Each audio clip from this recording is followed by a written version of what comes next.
Welcome! Whether you're looking to expand an existing project or bring a new idea to life, finding the right funding opportunity is an important step. In this tutorial, we'll show you how to search, filter, and save grants on Kuja so you can quickly discover opportunities that match your organization's work. Let's get started. Through Kuja link, select Grants.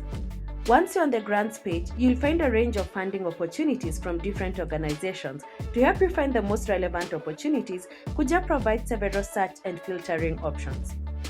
Search. If you already know the name of a grant or have a specific keyword in mind, use the search bar to quickly locate relevant opportunities.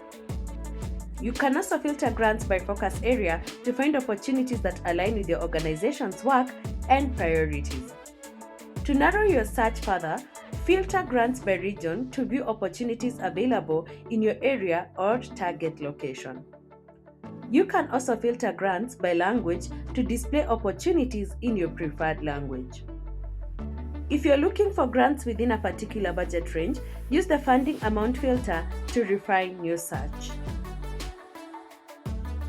Alternatively, you can simply browse through all available grants by scrolling the page. This is a great way to discover opportunities you may not have been specifically searching for. When you find a grant that interests you, select the Save option to bookmark it for later. Saving grants allows you to easily return to opportunities, review the requirements, and prepare your application before the deadline. Congratulations! You now know how to find, filter, and save grant opportunities on Kuja. Remember to save grants you're interested in so you can review the requirements, prepare the necessary documentation, and submit your application before the deadline. Thank you for watching, and be sure to explore our other Kuja tutorials to make the most of your Kuja experience.